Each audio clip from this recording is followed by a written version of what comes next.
Si estan a punt, començo amb l'explicació dels acords de govern d'avui. En primer lloc, el govern ha aprovat el Pla Anual de Cooperació al Desenvolupament pel 2016, un pla que recull les prioritats i compromisos del govern en relació a aquesta política, concretament prioritzant l'enfocament estratègic de gènere, els drets humans, la sostenibilitat, la seguretat humana, la coordinació.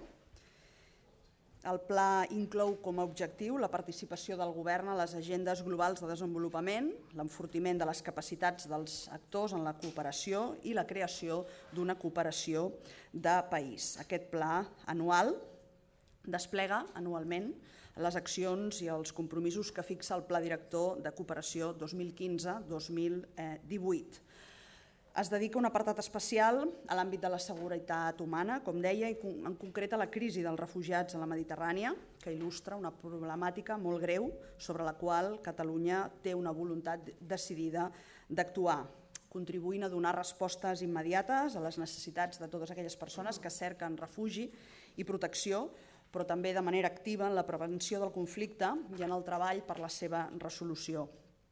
Aquesta voluntat es traduirà en una iniciativa de treball amb els països mediterranis, on està tenint més impacte el desplaçament de persones per causa del conflicte armat de Síria, al Líban, a Turquia, a Jordània, i es desplegarà de manera consorciada amb altres actors catalans, internacionals i locals. Com deia, el pla contempla noves necessitats sorgides arran d'aquesta crisi humanitària, però també dels nous mapes de pobresa i d'exclusió i dels reptes que afronta la seguretat humana a nivell global.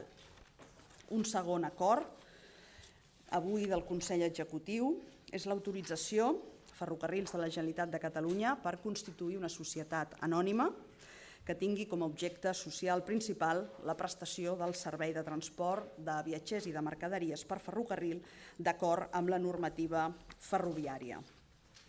Hi ha diferents raons que justifiquen aquesta creació d'aquesta societat anònima, raons econòmiques justificades per l'expectativa d'un servei d'operador ferroviari de proximitat transfronterer, raons estratègiques per disposar d'una estructura d'estat amb capacitat d'operar, com dèiem, serveis ferroviaris, tant a la xarxa d'interès general com a la xarxa europea, i raons operatives.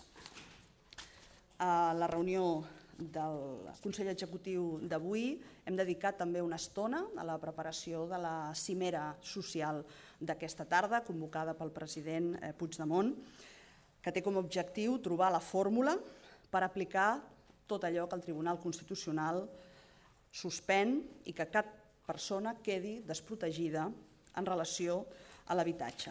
Com saben, ens estem referint a la impugnació i petició de suspensió d'una part dels articles d'una llei que va ser aprovada per unanimitat en el Parlament de Catalunya i com a resultat de la tramitació d'una iniciativa legislativa popular.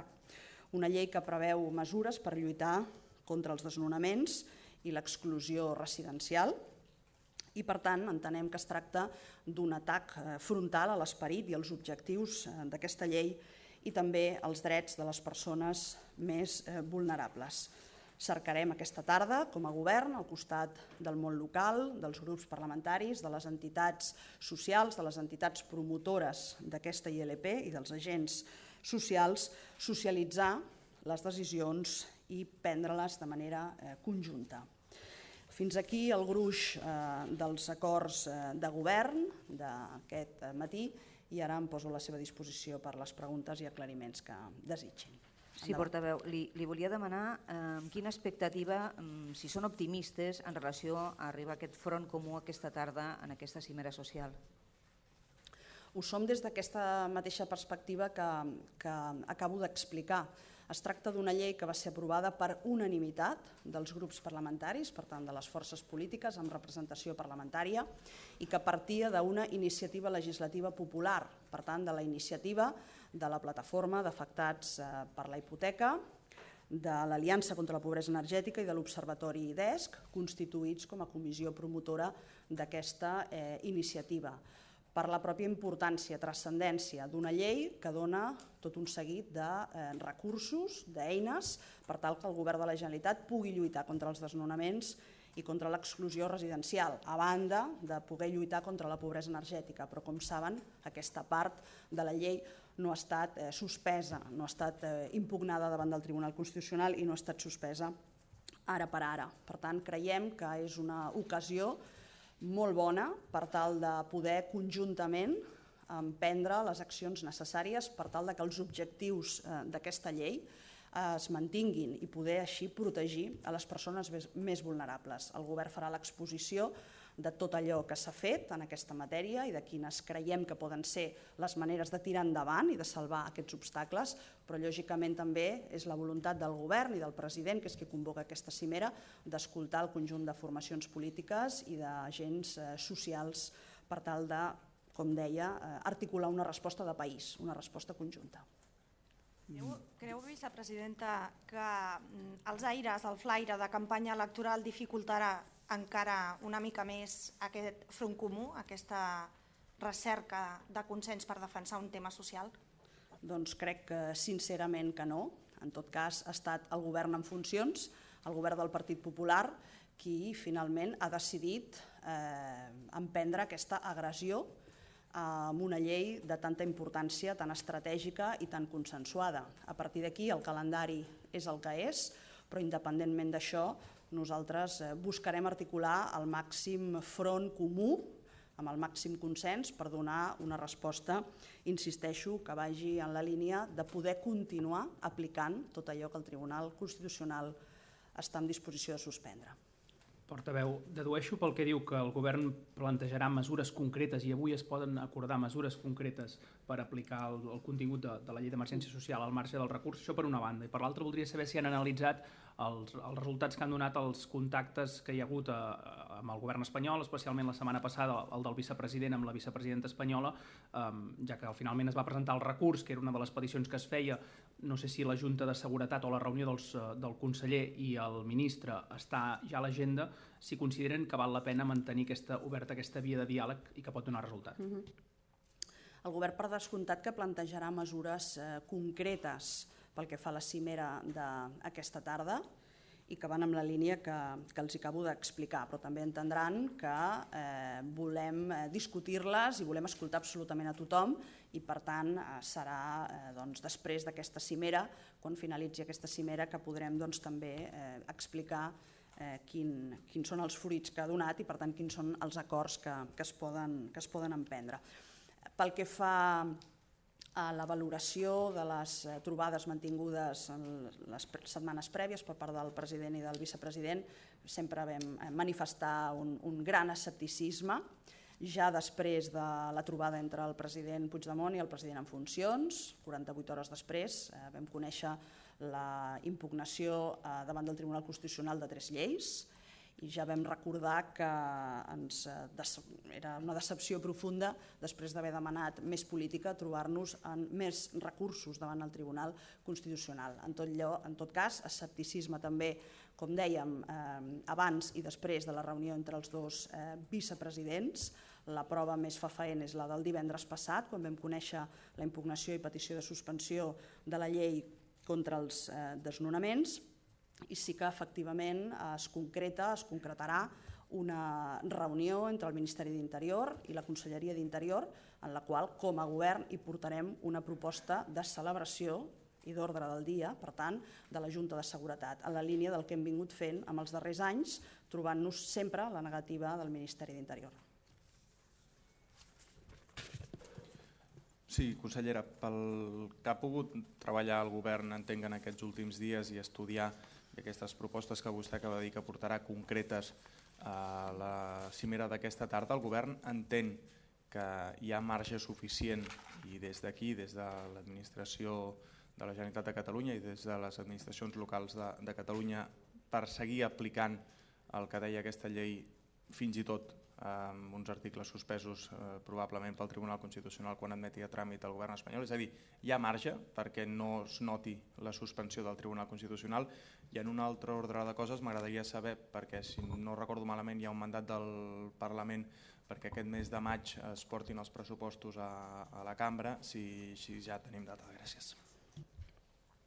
Entenem que hi ha marge des del moment en què manifestem el nostre desencís perquè aquesta llei s'hagi impugnat davant del Tribunal Constitucional. Estem davant d'una emergència social.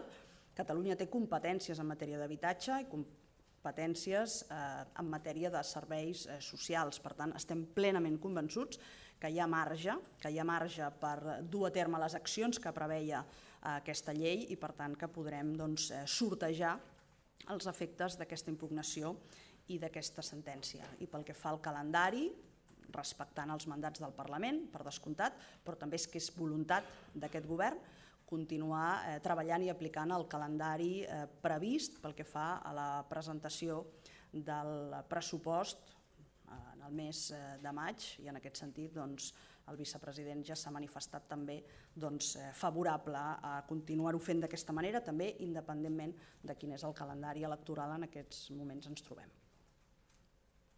Sí, portaveu.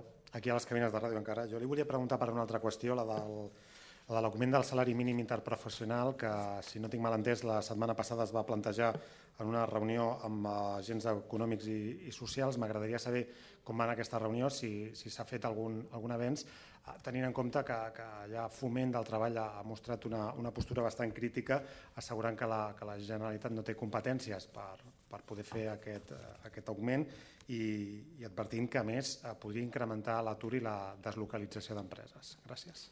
Bé, es va produir aquesta reunió que vostè assenyala per tractar aquesta i altres qüestions, però d'una manera concreta aquesta dins els contactes que es produeixen i que són molts amb els agents socials i econòmics. La qüestió relativa al salari mínim interprofessional, aquest govern la portava en el seu programa electoral, la seva anàlisi, la seva proposta de millora i el seu encaix en els propers anys, a partir de la constatació, insisteixo, que es tracta d'unes quantitats que són molt minses per fer front a les necessitats del conjunt de treballadors i treballadores. Per tant, la voluntat és continuar-ho treballant, escoltant els agents socials i econòmics, que són finalment els que hauran d'aplicar aquesta mesura, i no hi ha una proposta tancada i concreta, però sí la voluntat d'aquest govern de treballar-hi i de poder fer una proposta que sigui realitzable en els propers anys, amb un encaix, insisteixo, competencial, però que creiem que és del tot imprescindible.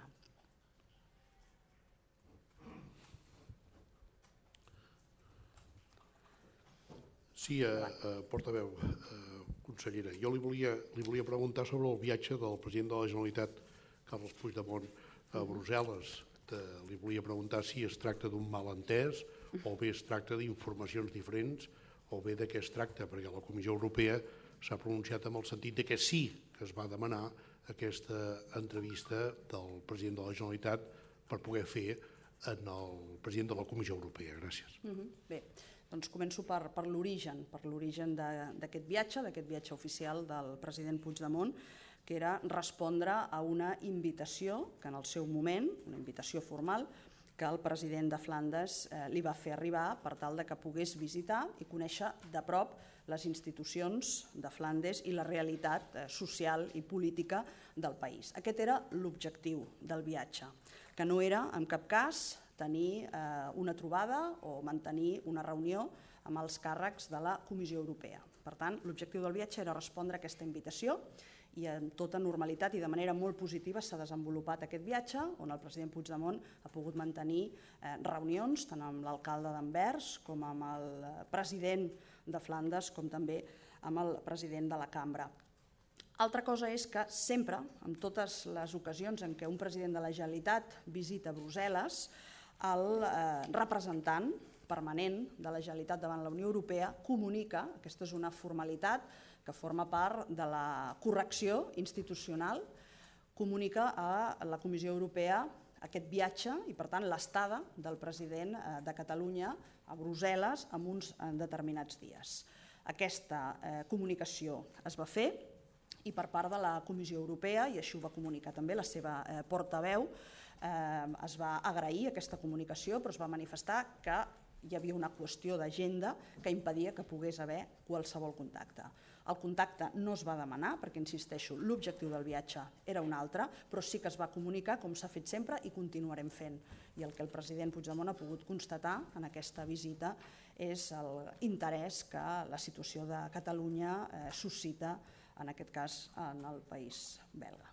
Donat que vostè diu que no es va demanar aquesta entrevista, la Generalitat o la presidència de la Generalitat ha demanat una entrevista al president de la Comissió Europea? Els contactes es van produir, com li deia, des de la delegació, des de la representació permanent de Catalunya davant de la Unió Europea, però estem convençuts que en el moment, en el cas que hi hagués voluntat per part nostra de mantenir aquesta reunió i aquesta trobada, estic convençuda que trobaríem la manera i la fórmula de poder-la fer. Però insisteixo que l'objectiu era un altre i que el contacte que es va produir obeïa a la normalitat amb què sempre s'ha comunicat a la Comissió Europea, a les institucions europees, la presència, per tant, la visita d'un president de la Generalitat al país.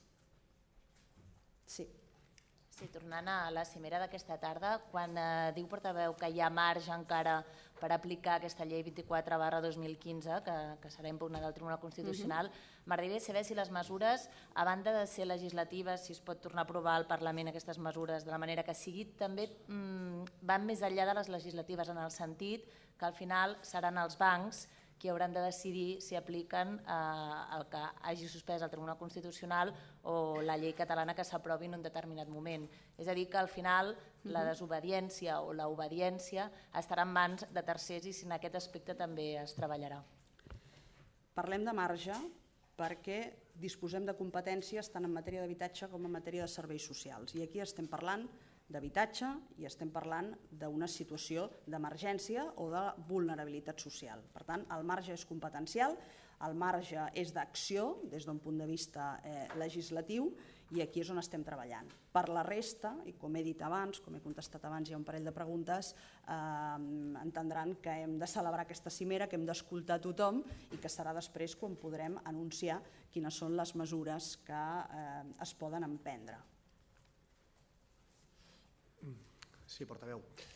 Ja és un fet que hi haurà eleccions generals el 26 de juny, després de mesos de negociacions. Voldria saber l'opinió del govern al respecte, sobretot tenint en compte aquestes llargues negociacions que al final han acabat conduint a la repetició d'unes eleccions. I d'altra banda, com veu el govern el fet que, de fet, igual que va passar el 20D, però tornarà a passar el 26J si no hi ha cap canvi, dos dels partits que integren aquest govern s'hi presentaran de forma separada, si creu que això pot provocar alguna disfunció o creu que seria preferible que hi hagués una llista unitària. L'estat espanyol torna a anar a eleccions i es convoquen aquestes eleccions anticipades davant de la incapacitat de trobar una solució i de poder articular una majoria. Per tant, és un fracàs des del punt de vista de la política espanyola, tal com hem anat veient en els darrers mesos i setmanes. I el contrast amb la situació de Catalunya és prou evident i prou conegut com per no fer-hi cap més referència. Aquesta és la visió i el plantejament que fem com a govern, un fracàs i una incapacitat política sense precedents. Pel que fa a la segona de les qüestions, la unitat és un valor, la unitat és necessària i la unitat de les formacions polítiques catalanes que defensen el full de ruta sobiranista existeix, és una realitat. L'articulació d'aquesta unitat correspon a les formacions polítiques i no pas al govern.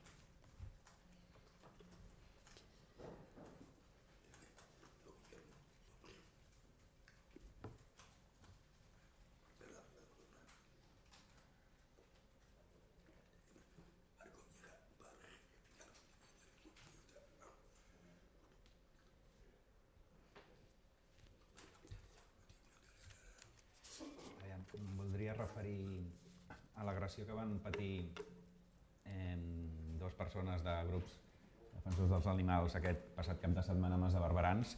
si el govern ha plantejat algun pla, perquè tot just ara comença la temporada de bous a les Terres de l'Ebre, i de quina manera creu que situacions com aquestes es podrien evitar, perquè és previsible que en els propers mesos es puguin repetir situacions com aquesta. Doncs confiem que no, que es tracti estrictament d'un fet aïllat, el que s'ha produït a Mas de Barberans, com vostè hi feia referència. Com a govern no cal dir que condemnem enèrgicament qualsevol conducta d'aquestes característiques, vingui d'on vingui i afecti a qui afecti. Per tant, també en aquest supòsit esperem que no es torni a produir i, com sempre, la millor recepta davant d'aquestes qüestions i d'aquestes diferències és el diàleg i, per descomptat, que s'imposi el debat i la discussió i, en cap cas, mai la violència física. Sí, portaveu. Jo no sé si el govern prendrà mesures després del que ha passat a Brussel·les. És a dir, primera, si dimitirà algú, i després, sobretot, perquè el president de la Generalitat, Jordi Pujol, explica a les seves memòries que ell el rebia, per exemple, el rei Mohamed V del Marroc, Hassan II, Romano Prodi, Jacques Chirac, Helmut Kohl, etc. Nosaltres, el president de la Generalitat, ha anat a Bèlgica i no ha aconseguit entrevistar-se amb ningú de la Comissió Europea. M'estalvio comentar que ell surti fent unes declaracions i que 2 hores després el desmenteixi el portaveu de la comissió. És que vostès els han desmentit el portaveu de la comissió. Vostè ara dirà el que vulgui, però el portaveu de la comissió surt amb una roda de premsa i desmenteix el president de la Generalitat.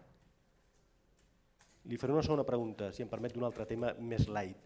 Freixenet està a punt de ser venuda. És una empresa emblemàtica catalana, òbviament del sector del cava i amb una important influència a la comarca i a Sant Sadurní d'Anoia. No sé si el govern té alguna opinió sobre això, sobre la venda de Freixenet.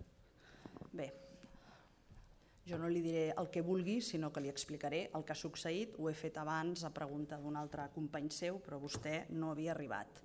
Ho torno a explicar. No pateixi, que l'he escoltada perfectament, per això li faig la pregunta. Doncs potser aleshores m'estalvio repetir la resposta. Es tractava d'un viatge que obeïa a la invitació feta pel president de Flandes. Aquest és l'objectiu, aquest ha estat l'objectiu perfectament complert i satisfactòriament complert per part del president de la Generalitat, i el que es va fer, com es fa sempre en tots els casos, per una qüestió d'educació i de correcció, és comunicar la visita del president, i això es va fer per part del representant permanent de la Generalitat davant de la Unió Europea.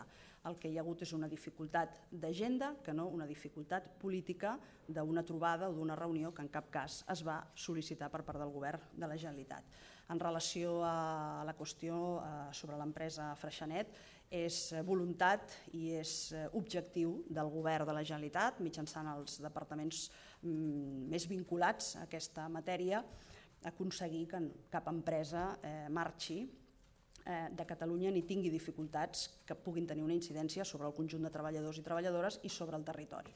També és el cas de Freixenet.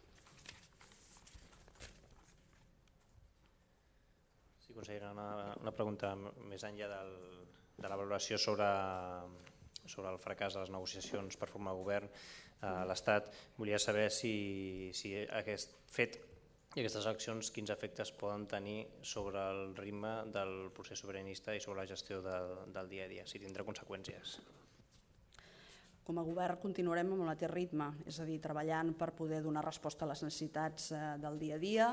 Això ho vinculo o ho relaciono amb la resposta que he fet anteriorment sobre els pressupostos, mateix calendari. Continuarem defensant els interessos de Catalunya, les seves competències i donar resposta a les necessitats de les persones més vulnerables, com és el cas de la cimera a celebrar aquesta tarda i les mesures que s'hi hagin d'emprendre.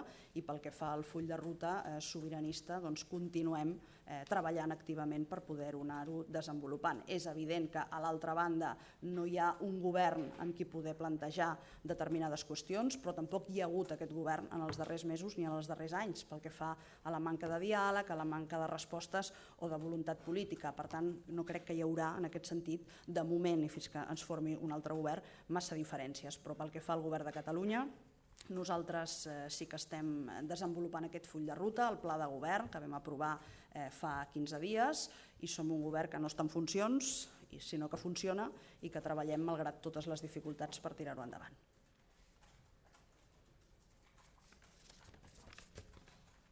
Què més? Alguna pregunta més? Alguna pregunta en castellà? Jo sí, exacte. Molt bé. Li voldria demanar en castellà, si Sí. us plau, la explicación que dan a esta comparecencia del portavoz de la Comisión Europea diciendo que sí les habían solicitado una entrevista en su visita a Bruselas, y también un poco pues esto que nos comentaba sobre la cumbre de esta tarde, que creen que hay margen todavía desde las competencias que tiene la Generalitat. Muy bien. Bruselas y cumbre social. Muy bien. El objetivo del viaje del presidente Puigdemont era claramente uno: responder a la invitación que el presidente de Flandes le formuló en su momento para poder conocer de cerca la realidad política y social del país, y en este sentido el viaje se ha cumplido este objetivo y ha sido absolutamente satisfactorio.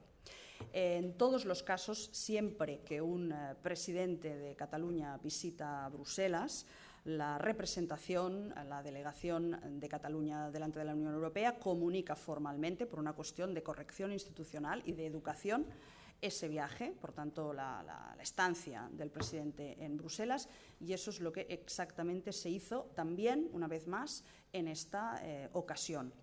La propia portavoz de la Comisión Europea manifestó en su comparecencia que se hizo este contacto por parte de la delegación permanente, comunicando la presencia del presidente Puigdemont en Bruselas, y que no había posibilidad, en base a la agenda, de que se produjera algún tipo de contacto. Por lo tanto, la dificultad es de agenda, no es política, y el objetivo del viaje era otro, distinto al que en algunos momentos se pretende decir. Era esta visita a Flandes y, en este sentido, reuniones, contactos con las instituciones, tanto con el alcalde de Amberes como con el presidente de Flandes y también con el presidente de su Parlamento Federal.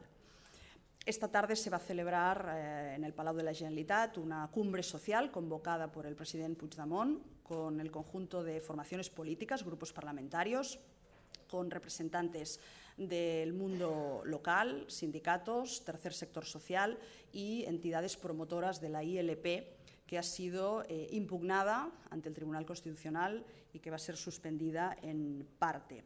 ¿Cuál es el objetivo? Pues encontrar una fórmula que permita aplicar la parte de la ley que el Tribunal Constitucional quiere suspender y con ello continuar protegiendo los derechos de las personas más vulnerables.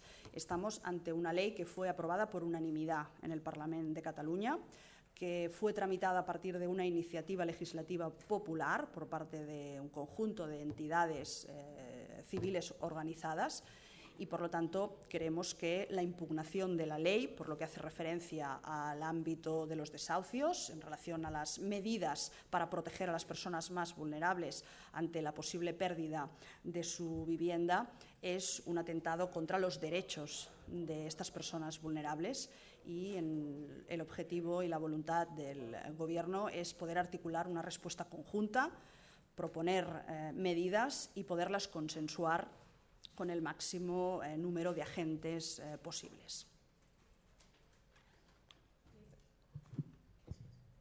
Y sobre las elecciones, la vuelta a convocar elecciones generales dice que es un fracaso, contrapuesto a la política catalana. Sí, la convocatoria de unas nuevas elecciones, de unas elecciones anticipadas a nivel de Estado español, es la constatación de un fracaso político sin precedentes y la constatación de una incapacidad grande para poder articular una mayoría que permitiera salvar este obstáculo de unas nuevas elecciones. La comparación con la situación que vivió Cataluña es, yo creo que evidente, porque aquí fue posible el acuerdo, fue posible el pacto y poder iniciar una legislatura con los planteamientos, la hoja de ruta, el plan de gobierno que todos ustedes conocen. Le puedo repreguntar sobre el tema de la cumbre. Cuando dice que hay margen y que buscan fórmulas, ¿quieren desobedecer al Constitucional? Hay margen porque el Gobierno de Cataluña tiene competencias tanto en materia de vivienda como en materia de servicios sociales, y estamos hablando de una emergencia social. Las dificultades y los riesgos de pérdida de vivienda para muchas personas vulnerables.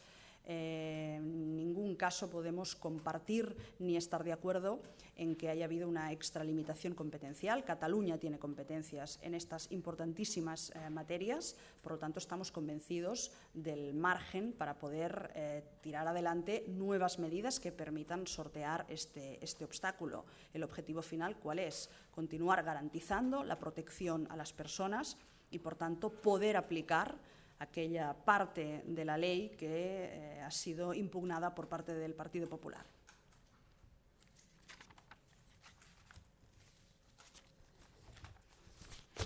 Molt bé, doncs fins la tarda. Gràcies.